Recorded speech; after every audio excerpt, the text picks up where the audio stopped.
The Strait of Hormuz is a problem, not just for the world, but very specifically for Ukraine.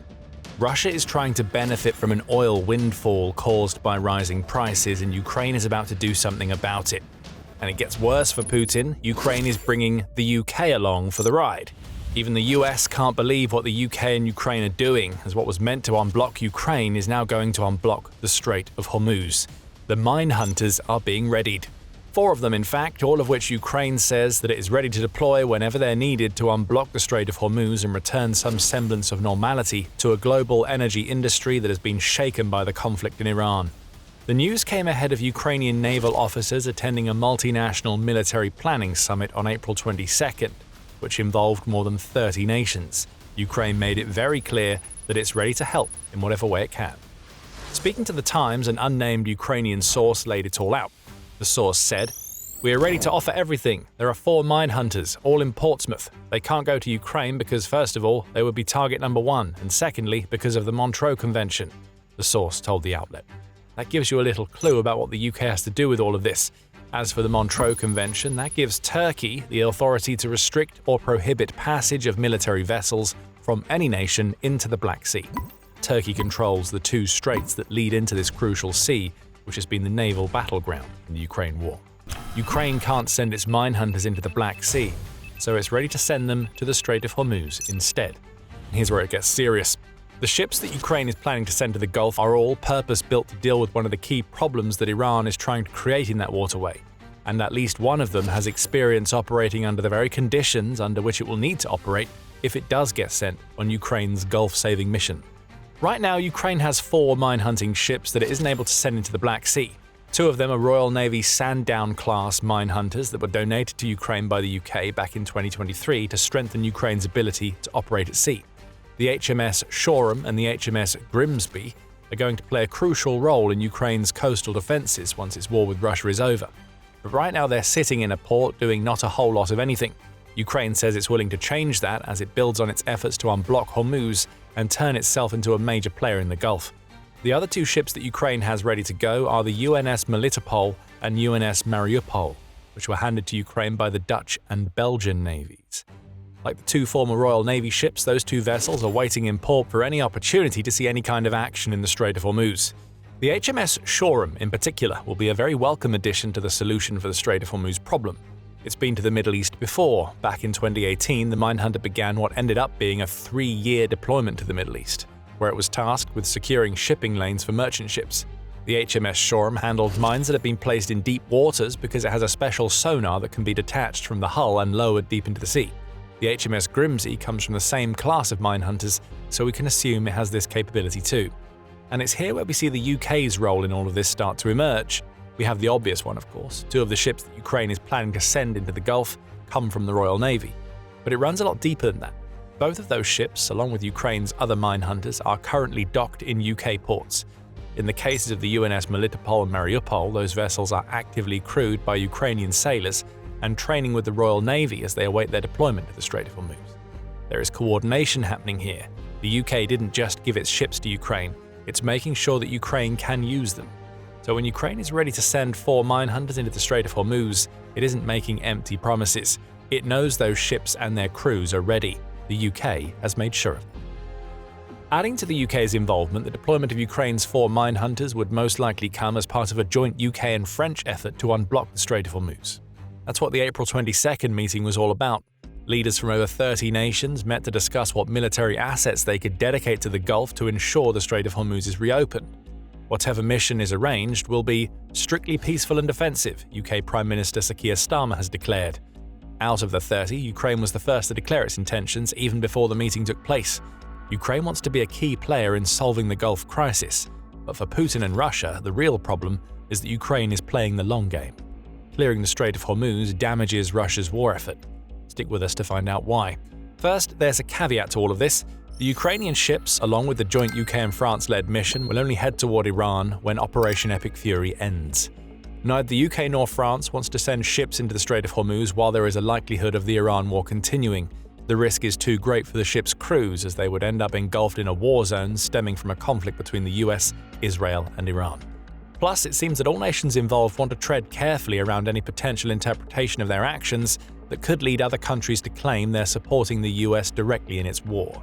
So the minehunters don't sail until the conflict in Iran is over. As for when that will be, let's just say it's all to be determined.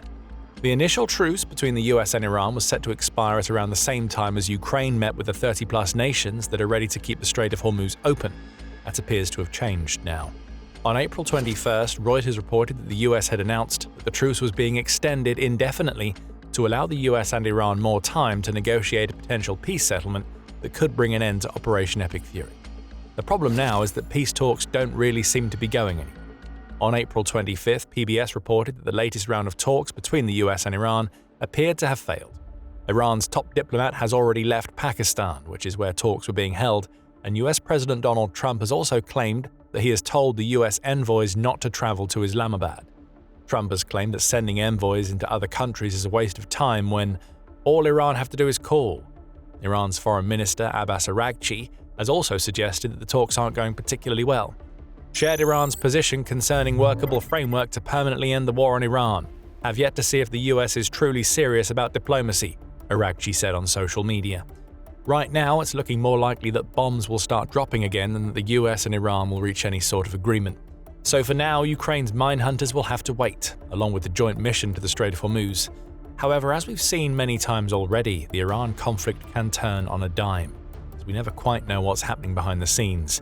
And if that turn comes, and Ukraine's ships head to the Gulf, they'll have plenty of problems to clean up and will deliver a major gut shot to Putin in the process. That changes everything, and it makes Ukraine's minehunters invaluable to the country's war effort against Russia. But before we dig into that, you are watching The Military Show. If you haven't subscribed to the channel yet, now is the perfect time to hit that button. We'll start with Iran's mines. Even if the US and Iran reach some sort of agreement that leads to both pulling down their respective blockades in the Strait of Hormuz, the mines that Iran is believed to have already laid in the waterway will be an issue. How many merchant ships are going to be willing to sail if they don't know whether those mines are being cleared? Compounding the problem is that Iran itself appears to have rather conveniently forgotten where it's placed its mines. That's according to an April 10th report by the New York Times, which says that Iran's forgetfulness was the reason the country's regime gave for not complying with the US order to clear the Strait of Hormuz for a ceasefire to hold. How true Iran's claims are is a matter for debate, but what doesn't seem debatable is that Iran has been leaning back into its mine-laying strategy as peace discussions crumble. In an April 23rd report, Axios claimed that Iran's Islamic Revolutionary Guard Corps, or IRGC, had started laying mines once again, which is the sort of escalation that will only anger the US. Indeed, the IRGC's actions already seem to have prompted a response from the Trump administration. NBC reports that Trump has ordered the US military to shoot and kill any Iranian boats that are discovered to be laying mines in the Strait of Hormuz or the surrounding waterways. It looks like Ukraine's mine hunters will have their work cut out for them when they arrive in the Gulf. When those vessels do arrive, they will likely have to deal with two types of naval mines that Iran is capable of laying. We know that Iran has left a path through the Strait of Hormuz that is allowing merchant ships that paid a toll to use. Iran also has its own ships that it wants to get out of the waterway so that it can sell the oil it produces to its customers. As for the rest of the strait, it's likely been laced with Maham 3 and Maham 7 mines. Neither of these is like the types of naval mines that you might expect Iran to be using. Rather than requiring a ship to make direct contact before they explode, both use a combination of acoustic and magnetic sensors to detect when a ship has come within range. If those sensors trigger, the mine detonates automatically. In the case of the Maham 3, that means a 300-kilogram or 661-pound warhead that can be submerged up to 100 meters or 328 feet below the waves will tear through a ship's hull. The Maham 7 is a little less powerful at 220 kilograms or 485 pounds. It's also designed for use in shallower waters, and it has a conical shape that is supposed to make it resistant to sonar. Both are dangerous. And despite the attrition caused to Iran's navy, The Guardian reports that Iran still has between 80% and 90% of its small boats and mine-laying vessels that it can use to lace the Strait of Hormuz. So it's clear that Ukraine sending its mine hunters into the Gulf will prove invaluable for commercial shipping. They are needed, along with the rest of the joint mission of which they will be a part. Plus, the detachable sonars in the ships Ukraine received from the Royal Navy could end up proving essential for dealing with the Maham 3 mines that are lying somewhere below the surface of the Strait of Hormuz. Simply sending its ships will be massive for Ukraine and its global reputation, as you'll soon discover. But right now, there's one man who is furious about this news. He is a man who has watched the situation in the Gulf with glee because it's led to oil prices rocketing up and more demand for his country's oil than there has been for a long time. That man is Putin, and he is livid about Ukraine's plans. The war in Iran couldn't have come at a better time for Russia, as 4 years of war with Ukraine have left the country's war chest on the brink of running out. The war has been an economic gift for Putin, Chatham House declared in an April 10th piece, as it notes that the blockade in the Strait of Hormuz has reversed the good work being done by sanctions that have lowered the Group of Seven price cap on Russian oil to $46 per barrel. That cap, combined with what seemed to be a more stringent response to Russia's Shadow Fleet tankers, was taking effect during the first couple of months of 2026. In February alone, Russia lost out on about $1.5 billion of oil revenue compared to the previous year, and oil export volumes were also down to 6.6 million barrels per day. Then, Operation Epic Fury started. Iran's resulting blockade of the Strait of Hormuz has led to the price of a barrel of oil skyrocketing to the point where the Financial Times estimated that Russia was making an extra $150 million per day from its oil sales in early March. The war-saving windfall that Putin was desperately hoping for had arrived, and Russia has been trying to milk it for all that it's worth. Ukraine has been making that hard. Constant attacks against Russia's oil export hubs have cut deep into the profits that Russia has been generating. Still, the maths on this one is pretty simple. The longer the Strait of Hormuz remains closed, the better it is for Russia's oil sales. Now, Putin has to deal with Ukraine taking an active role in the Strait of Hormuz. Even if the blockades ended today, Russia's president would still be hopeful of squeezing plenty more out of the energy crisis due to the mines that Iran has laid. Iran certainly isn't going to help clear those mines. With Ukraine joining the effort to do so, the Strait of Hormuz will be made safe just a little bit faster than it might have otherwise been. The price of a barrel of oil will drop. It won't be long after that Russia will find itself right back where it was at the beginning of 2026. Putin will also be frothing at the mouth about the symbolic message that Ukraine's move sends to Russia. Ukraine hasn't been able to use its mine hunters in the Black Sea. Turkey has made sure of that. However, Turkey's blanket ban on warships passing through the straits that it controls has also meant that Russia isn't able to replenish its ailing Black Sea fleet.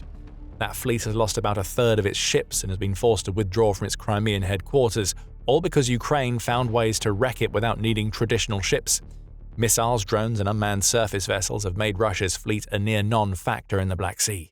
By sending its mine hunters to Iran, Ukraine is telling Putin that it doesn't need them in one body of water that impacts the Ukraine war more than any other. Turkey's decision doesn't matter.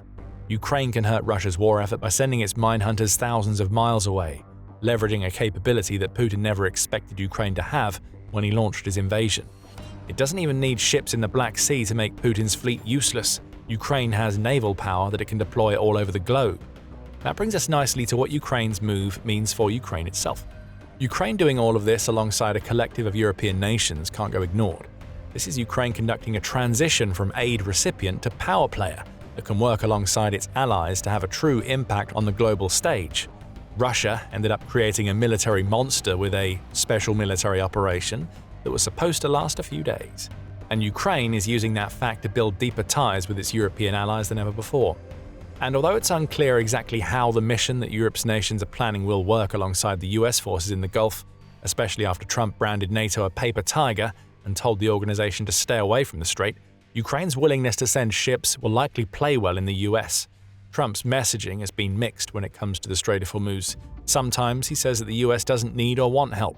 Other times, as we saw earlier in April, Trump is laying down deadlines for Europe to get involved. As of April 24th, Trump was claiming that the US had total control over the Strait of Hormuz, even as Iran said that it had seized 2 container ships. It's clear that there is still chaos in the vital Gulf waterway. Ukraine sending its mine hunters into the mix, along with European ships, and perhaps a US peacekeeping effort, would lead to that chaos subsiding. And that's what it's all about for Ukraine. If the Strait of Hormuz reopens fully, Russia is hurt because the oil prices go down. It's all part of the attritional strategy that Ukraine has been waging against Putin's forces for years, only it's being done on a scale that nobody could have ever anticipated. Putin thought that he would be able to keep the Ukraine war contained to a regional affair. Ukraine is making the war global by tackling problems thousands of miles away from its own territory, all to hurt Russia and strengthens the sort of alliances that make Putin's plans for Europe worthless. And then there's Ukraine's newfound position in the Gulf. Decade-long defense deals have been signed between Ukraine and several Gulf nations. Ukraine's commitment of mine hunters to the Gulf region will only deepen the cooperation between the country and its new partners, as well as damage Russia's influence in the Middle East. Unexpected alliances have been formed, and Ukraine is setting itself up to be a major player in the Gulf for years to come. This is a bold move, and you can find out all about it by watching our video. And if you enjoyed this video, remember to subscribe to The Military Show so you can keep up with the latest moves Ukraine makes to turn itself into one of the world's most influential military nations. And thank you, as always, for watching.